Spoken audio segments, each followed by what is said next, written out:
Assalamualaikum warahmatullahi wabarakatuh. Shalom, selamat pagi, selamat siang, selamat sore, selamat malam. Intinya kapanpun dan dimanapun Ibu melihat video ini, saya selalu berharap Ibu dalam keadaan yang sehat dan selalu dalam limpahan berkat dari Tuhan Yang Maha Esa. Amin. Jadi perkenalkan, nama saya Meita Panglinan, saya dari kelas manajemen B angkatan 2023 dengan NIM 230903501031. Nah, jadi di sini saya akan membahas terkait analisis hubungan antara biaya, volume, dan laba atau yang lebih dikenal sebagai analisis CVP, yakni analisis cost, volume, dan profit. Nah, jadi apa itu analisis CVP? Jadi analisis CVP itu adalah suatu alat yang digunakan untuk menghubungkan kaitan antara biaya, volume, ataupun laba dalam suatu perusahaan yang berfokus pada 5 hal, yakni harga penjualan, lalu volume produksinya, lalu yang ketiga biaya variabel per unit, lalu yang keempat biaya tetap, dan yang kelima adalah bauran penjualan produk. Nah, selain itu, analisis CVP ini juga membantu manajemen untuk memutuskan volume penjualan ataupun bauran produk yang dibutuhkan untuk bisa meraup laba yang diharapkan oleh suatu perusahaan. Atau dengan kata lain, analisis CVP ini juga adalah sesuatu hal yang saling berkesinambungan, yang fokus utamanya itu tetap pada keuntungan daripada perusahaan itu sendiri. Nah, jadi di sini saya akan membahas terkait 4 materi tentang CVP analisis. Di antaranya yang pertama adalah menentukan BEP atau break even point dalam unit, lalu yang kedua menentukan BEP atau break even point dalam rupiah penjualan, yang ketiga adalah terkait target laba dan pendapatan penjualan seperti apa, dan yang keempat adalah perubahan dalam variabel CVP. Nah, untuk lebih jelasnya lagi, berikut video pembahasan terkait keempat materi tersebut. Berikut ini.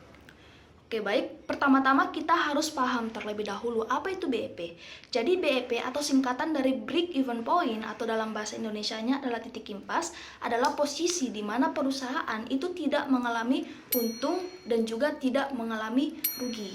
Atau dengan kata lain, BEP ini adalah di mana total pendapatannya perusahaan itu sama dengan total biaya yang dikeluarkan oleh perusahaan. Makanya nilai dari BEP sendiri itu adalah 0 karena dia tidak mengalami untung dan juga tidak mengalami rugi. Jadi dia di tengah-tengah, posisinya netral.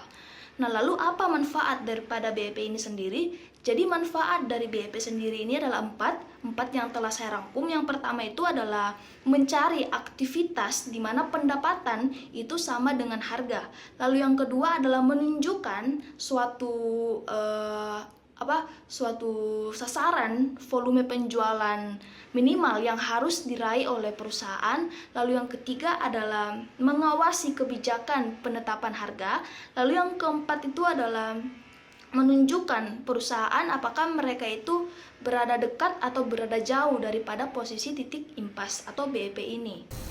Oke, untuk yang pertama menentukan titik impas atau break even point dalam unit. Jadi di sini perusahaan menganalisis kira-kira berapa unit produk yang harus mereka produksi agar mereka itu sampai di titik impas. Atau dengan kata lain, berapa unit produk yang harus diproduksi agar mereka itu tetap balik modal. Nah, untuk lebih jelasnya lagi, saya di sini ada contoh kasus di mana usaha kue Broncong memproduksi kue yang mengeluarkan biaya tetap sejumlah Rp106.449,4 dan biaya variabel per unit itu sebesar Rp293. Nah, kue Broncong dijual dengan harga Rp1.000 per unit. Nah, kita disuruh di sini untuk menghitung titik impas atau break even point usaha kue Broncong dalam unit periode 1 bulan.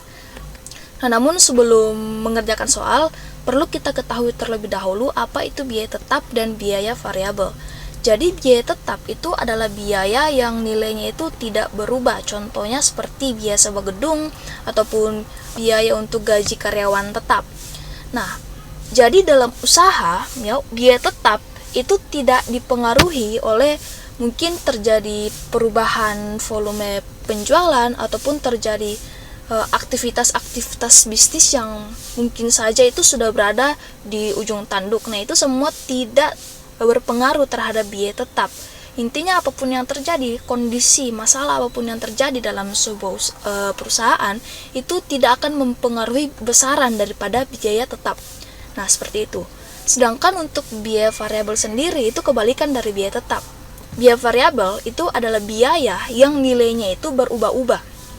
Contohnya seperti biaya bahan baku ataupun BTKL, biaya tenaga kerja langsung. Nah, contohnya itu sebuah usaha kue itu ingin memproduksi hari pertamanya itu 1000 unit. Lalu untuk hari kedua yakni 2000 unit. Nah, dari situ kita lihat bahwasanya biaya yang akan digunakan untuk bahan baku itu pastinya sudah berbeda ya, karena jumlah unit yang diproduksi itu pun berbeda. Nah, jadi biaya variabel di sini itu dia melihat kondisi yang sedang terjadi dalam usaha tersebut. Apakah ada yang berubah, ya otomatis biaya variabelnya pun ikut berubah. Nah, itu yang disebut sebagai biaya variabel. Nah, kembali ke soalnya, di sini saya memiliki perhitungan biaya tetap dan biaya variabel untuk usaha kue beroncong sendiri. Di mana di sini perhitungan biaya tetap atau fixed cost, di mana ada dua, yakni penyusutan gerobak kue beroncong dan penyusutan peralatan. Nah, ini penyusutan, ini kenapa dia bisa masuk dalam karakteristik biaya tetap? Ya karena penyusutan itu nilainya dianggap tetap apabila dia masih dalam kurun waktu umur ekonomisnya. Seperti itu. Nah, untuk lebih pahamnya lagi, langsung saja kita cari di mana penyusutan gerobak kue beroncong, di mana di sini harga perolehannya atau harga awal dari gerobak tersebut itu adalah 1.500.000 dengan umur ekonomis 5 tahun. Sehingga didapat penyusutan per tahunnya itu adalah 300.000 dan penyusutan per bulannya itu ada 25.000. Berarti ini yang kita cari, penyusutan per bulan. Oke, setelah mendapat penyusutan gerobak kue beroncong senilai 25.000 per bulan, saatnya kita mencari penyusutan peralatan. Nah, jadi di sini sudah dispesifikasikan semua dalam tabel, mulai dari jenis barang, di sini ada 9 barang, lalu banyaknya barang, lalu harga satuan barangnya itu berapa, umur ekonomis dari barang tersebut berapa, dan jumlah keseluruhan harga yang dimiliki barang tersebut, dan yang terakhir penyusutan per bulan. Nah, jadi total penyusutan per bulan dari semua barang-barang ini itu adalah 81.449,4 rupiah.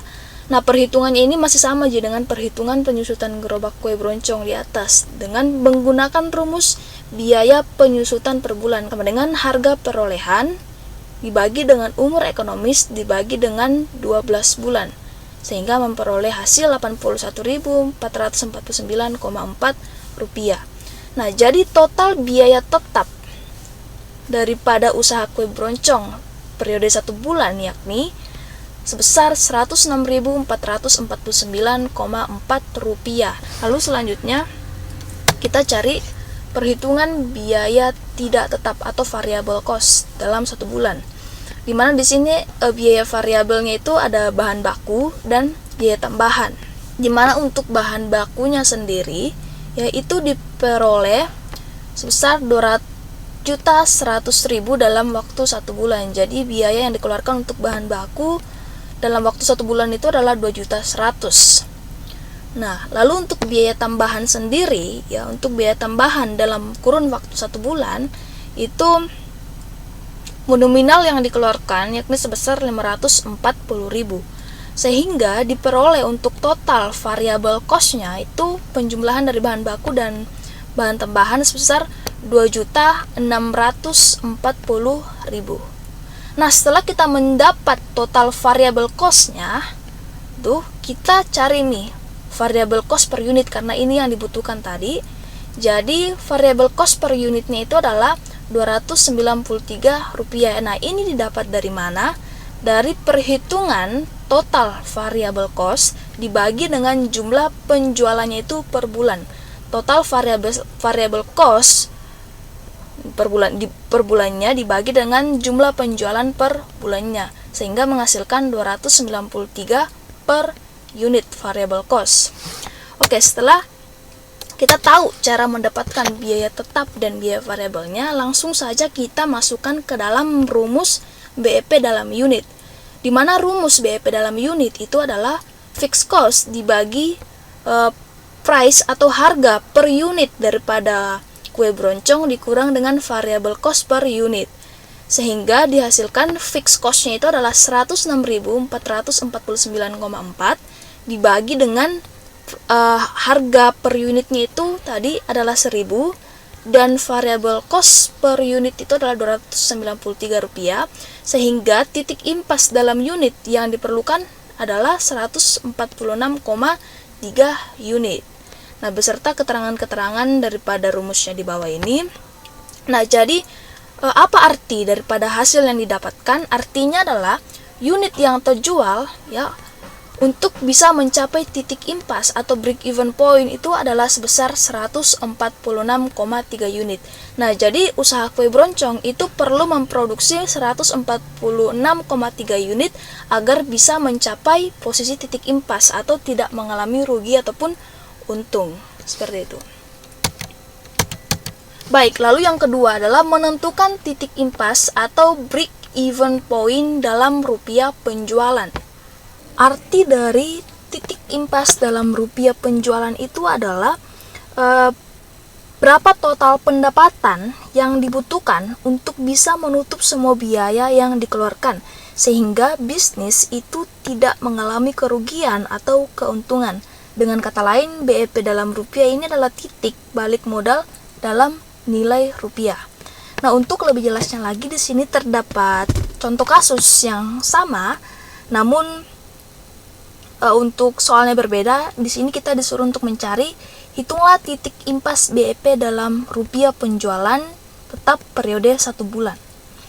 Nah, untuk rumus dari break even point rupiah penjualan sendiri itu adalah total fixed cost dibagi 1 dikurang variable cost per unit dibagi price per unit atau harga per unit. Nah, kan tadi sudah dicari tahu semua berapa biaya tetap, berapa biaya variabel dari data-data yang telah disediakan, di mana total fixed cost-nya itu adalah Rp106.449,4 dibagi 1 dikurang variable cost per unitnya itu adalah Rp293 per unit, dan untuk price-nya sendiri per unitnya itu adalah 1.000, sehingga dihasilkan titik impas dalam rupiah penjualan itu adalah Rp150.564,9. Nah, apa arti dari hasilnya? Artinya adalah usaha kue broncong itu akan mencapai titik impas atau BEP pada penjualan 150.564,9 seperti itu. Nah, lalu selanjutnya adalah target laba dan pendapatan penjualan. Nah, di sini saya akan menjelaskan dulu terkait target laba. Jadi di sini itu adalah besaran penjualan yang harus dihasilkan oleh usaha kue broncong atau total pendapatan yang harus dihasilkan jika suatu perusahaan itu menginginkan laba sebesar yang diinginkan. Nah, untuk lebih paham, di sini terdapat contoh kasus yang masih sama tapi dengan soal yang berbeda, di mana di sini kita disuruh untuk menghitung berapa besar penjualan atau total pendapatan yang harus dihasilkan oleh usaha kue broncong jika usaha tersebut menginginkan laba atau keuntungan sebesar 7 juta. Seperti itu. Jadi berapa pendapatan yang mereka harus dihasilkan untuk bisa memperoleh keuntungan 7 juta.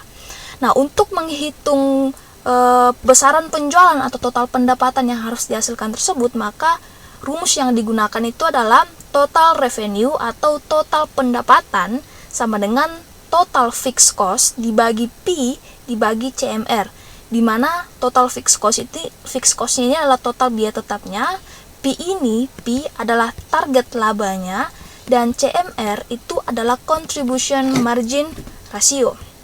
Contribution margin ratio di sini ini digunakan untuk menghitung atau menunjukkan proporsi dari pendapatan yang dapat digunakan untuk menutupi biaya tetap dan berkontribusi pada laba. Nah, jadi kita lihat di sini rumus untuk CMR sendiri itu adalah CM atau contribution margin ya dibagi price dikali 100%. Nah, di mana contribution margin ini tuh adalah selisih antara harga per unit dikurang variable cost per unit kemudian dibagi dengan price dikali 100%. Nah, di mana sudah kita cari kita sudah dapatkan tadi variable cost per unitnya yakni sebesar Rp293 dan harga per unitnya itu yakni sebesar 1.000 per unit. Seperti itu. Sehingga dihasilkan di sini itu 70,7% untuk contribution margin rasionya. Nah, setelah kita memperoleh contribution margin, barulah kita bisa mencari nilai pendapatan atau total revenue-nya, di mana total fixed cost yakni sebesar Rp106.449,4 ditambah dengan P-nya tadi yakni target labanya itu 7 juta, kemudian dibagi dengan CMR-nya tadi itu adalah 70,7%, sehingga dihasilkan total keseluruhan pendapatan yang diperoleh oleh usaha kue broncong jika ingin keuntungan sebesar 7 juta adalah Rp10.051.555. Jadi artinya adalah besaran penjualan yang harus dihasilkan usaha kue broncong jika usaha itu menginginkan laba atau keuntungan sebesar 7 juta adalah sebesar Rp10.051.555. Nah, jadi usahakanlah usaha kue broncong untuk bisa memperoleh laba, untuk bisa memperoleh pendapatan ini jika ingin memperoleh laba sebesar 7 juta. Dan untuk keterangannya sendiri ada di bawah keterangan-keterangan rumusnya. Nah, lalu selanjutnya adalah pendapatan penjualan, di mana pendapatan penjualan ini adalah besaran nilai atau uang yang akan diperoleh oleh perusahaan dari penjualan produk dan jasanya. Nah, pendapatan penjualan ini tergantung nilainya. Entah itu perusahaan itu bisa memperoleh untung ataupun bisa memperoleh rugi. Nah, itu semua tergantung dari kondisi yang ada. Nah, untuk lebih jelasnya lagi di sini saya ada satu contoh kasus seperti sebelumnya ya, tetapi dengan soal yang berbeda, di mana di sini kita disuruh untuk mencari berapakah laba atau rugi yang akan diperoleh oleh usaha kue broncong jika volume penjualan yang tercapai itu adalah 10.000 unit. Dan dengan soal yang sama di nomor 2, berapakah laba atau rugi yang diperoleh jika volume penjualan yang tercapai itu adalah 12.000 unit. Nah, untuk bisa menjawab pertanyaan di atas, kita menggunakan rumus P sama dengan Q dikurang BEP unit dikali contribution margin per unit. Di mana Q di sini itu adalah laba atau rugi yang akan diperoleh oleh perusahaan jika volume penjualan yang tercapai adalah sekian.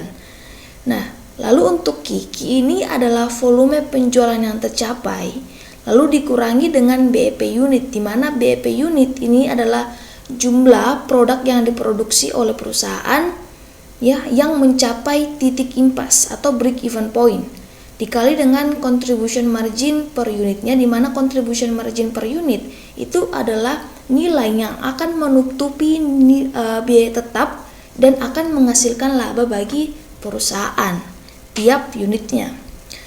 Nah, kita operasikan di mana Q untuk soal yang nomor 1 itu adalah 10.000 ya, volume penjualannya itu 10.000 Q dikurangi dengan BEP unit 146,3 unit. Nah, ini sudah didapat tadi di saat kita mencari BEP unit di materi pertama, lalu dikali dengan contribution margin per unit yakni senilai Rp707. Nah, setelah itu kita kalikan sehingga menghasilkan ya, di sini menghasilkan laba atau keuntungan sebesar Rp6.565,9. Nah, jadi artinya adalah laba yang diperoleh oleh usaha kue broncong jika mencapai volume penjualannya itu adalah 10.000 unit adalah Rp6.965,9. Nah, begitu pula dengan soal yang nomor 2 ya, di mana di sini di bagian B ini dia memperoleh laba karena ini hasilnya positif.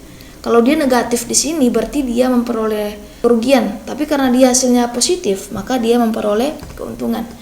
Di sini memperoleh laba sebesar Rp880.565,9 yang artinya sama jika laba yang diperoleh usaha kue broncong mencapai volume penjualan 12.000 unit itu adalah 8 juta sekian.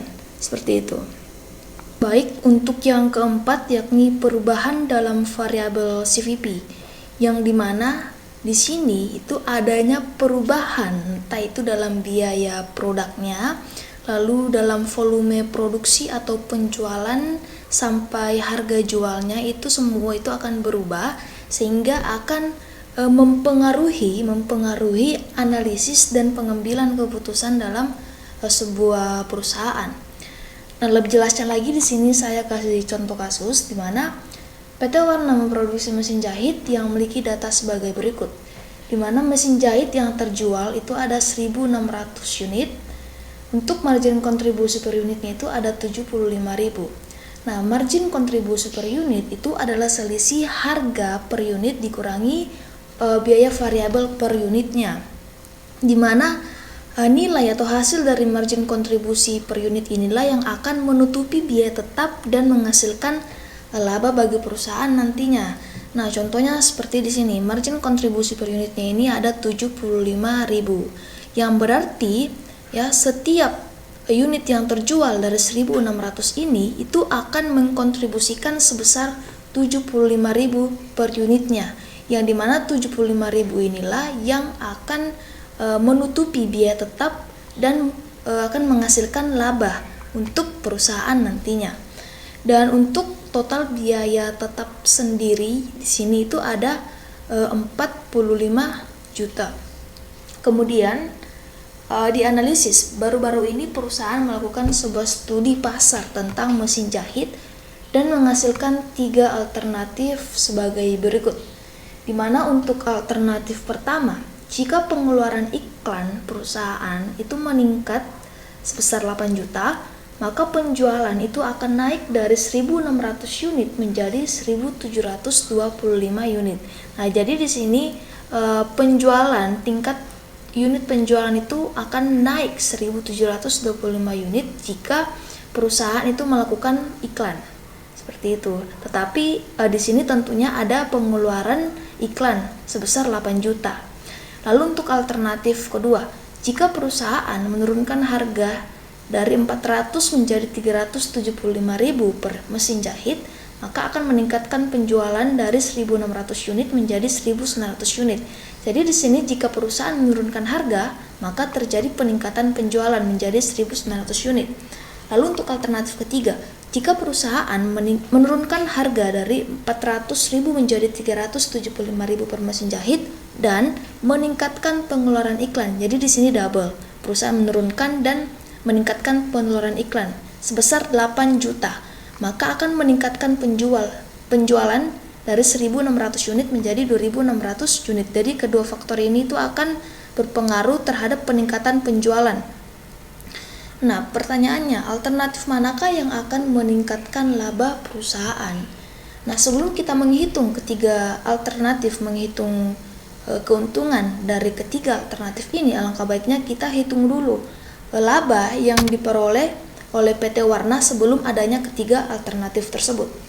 Nah, jadi sesuai data awal tadi yang ada di sini, ya, untuk unit yang terjual sebelum adanya alternatif itu ada 1.600 unit mesin jahit. Nah, lalu untuk margin kontribusi per unitnya itu ada 75.000. Nah, untuk total margin kontribusi, ya margin kontribusinya itu ada 120 juta. Ini dapat dari mana? Dari perkalian unit yang terjual dikali dengan margin kontribusi per unitnya. Sehingga mendapat total margin kontribusi itu ada 120 juta. Nah, kemudian dikurangi dengan total biaya tetap. Nah, seperti yang saya sebutkan di awal bahwasanya hasil dari margin kontribusi, total margin kontribusi itulah yang akan digunakan untuk menutupi biaya tetap dan akan menjadi laba bagi perusahaan. Sehingga total dari pengurangan total margin kontribusi dengan total biaya tetap tersebut adalah 75 juta. Nah, ini adalah keuntungan bersih daripada PT Warna sebelum adanya alternatif. Nah, sebesar 75 juta. Nah, lalu kita masuk ke dalam alternatif-alternatif yang digunakan oleh PT Warna. Di mana untuk alternatif pertama, biaya iklan perusahaan itu meningkat sebesar 8 juta. Jadi ada biaya iklan yang meningkat sebesar 8 juta sehingga penjualan akan naik dari 1.600 unit menjadi 1.725 unit. Nah, dengan adanya peningkatan biaya iklan, maka akan menambah total biaya tetap. Nah, jadi biaya iklan ini masuk spesifikasi biaya tetap hingga menjadi 53 juta. Nah, kenapa 53 juta? Karena kan total biaya tetap awal sebelum adanya alternatif ini itu adalah 45 juta. Tapi karena di sini sudah ada peningkatan biaya iklan, maka ditambah menjadi 8 juta. Jadi 45 ditambah 8 juta hasilnya 53 juta untuk total biaya tetapnya. Sehingga laba yang diperoleh perusahaan sebesar. Nah, untuk alternatif pertama, unit yang terjual itu ada 1.725 unit. Dan untuk margin kontribusinya itu tetap, yakni sebesar 75.000 karena di sini tidak ada yang mempengaruhi margin kontribusinya per unit. Lalu untuk total margin kontribusinya berarti ada 129.375.000 rupiah. Nah, kemudian total margin kontribusi ini kemudian dikurangi dengan total biaya tetap hingga terbentuklah laba atau keuntungan bersih daripada perusahaan, yakni sebesar 76.375.000. Nah, untuk alternatif pertama. Nah, untuk alternatif kedua, di mana di sini perusahaan itu menurunkan harga dari 400 menjadi 375.000 per mesin jahit, yang kemudian akan meningkatkan penjualan dari 1.600 unit menjadi 1.900 unit. Nah, hal ini berdampak pada margin kontribusi per unitnya, di mana akan berkurang sebesar 25.000. Karena kan di sini harga awalnya itu 400 sebelum adanya alternatif 2. Tapi karena di sini perusahaan menurunkan harga menjadi 375, jadi di sini ada margin kontribusi yang berkurang senilai 25.000 seperti itu. Nah, sehingga besarnya margin kontribusi per unitnya itu menjadi 50.000. Yang awalnya itu margin kontribusi per unitnya sebelum ada alternatif 2 ini itu ada 75.000, tapi karena ada pengurangan harga ya, maka margin kontribusi untuk alternatif kedua itu ada 50.000 untuk margin kontribusi per unitnya.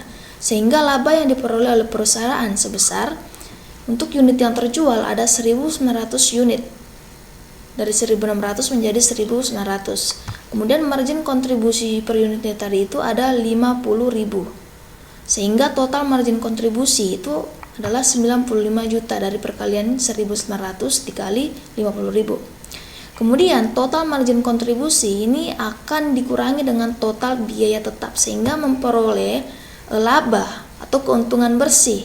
Untuk alternatif kedua ini adalah 50 juta. Nah, jadi sudah didapat. Untuk alternatif pertama, total keuntungan bersih atau labanya itu ada 76 juta sekian, sedangkan untuk alternatif kedua, total keuntungan bersihnya atau labanya itu ada 50 juta. Oke. Nah, untuk alternatif ketiga. Nah, di sini harga juga diturunkan dari 400 menjadi 375.000 per mesin jahit. Dan biaya iklan, di sini ada penurunan harga dan adanya biaya penambahan iklan perusahaan yang meningkat sebesar 8 juta. Sehingga penjualan itu akan naik dari 1.600 menjadi 2.600 unit karena adanya dua faktor ini. Nah, hal ini tentu akan berdampak pada margin kontribusi, di mana akan berkurang sebesar 25.000 ya, karena adanya pengurangan harga, adanya penurunan harga, sehingga margin kontribusi itu akan berkurang senilai 25.000.